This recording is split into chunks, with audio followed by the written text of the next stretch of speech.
Rahsia aneh buaya, kenapa lidahnya tak pernah keluar? Pernah tak anda perasan, dalam mana-mana video atau gambar buaya, kita tak pernah nampak lidahnya. Bila buaya buka mulut luas-luas pun, yang nampak cuma gigi tajam dan rahang besar, tapi lidahnya langsung tak kelihatan. Kenapa ya? Adakah lidah buaya tu terlalu kecil, atau sebenarnya buaya tak boleh keluarkan lidah langsung? Rahsia ni rupanya ada kaitan dengan cara buaya hidup, dan cara dia memburu. Buaya, haiwan pemangsa purba yang dah wujud sejak zaman dinosaur lagi. Dengan rahang yang boleh tutup sekuat lebih 1,700 kg tekanan, buaya dianggap antara haiwan paling berbahaya di dunia.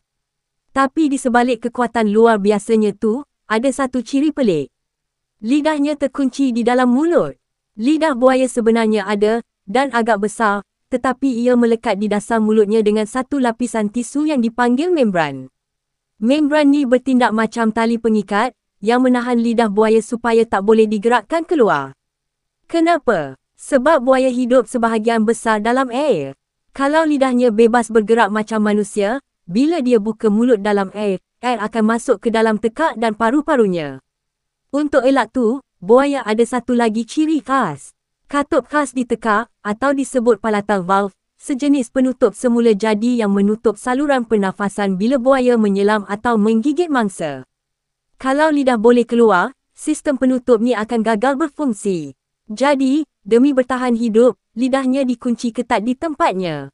Bila memburu, buaya tak perlukan lidah untuk rasa makanan.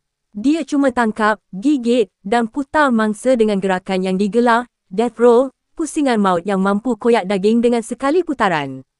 Lidahnya tak pernah digunakan untuk mengunyah, sebab buaya menelan terus potongan besar daging mentah. Lidah yang terikat ni malah membantu dia tak tersedak semasa menggigit atau berpusing dalam air.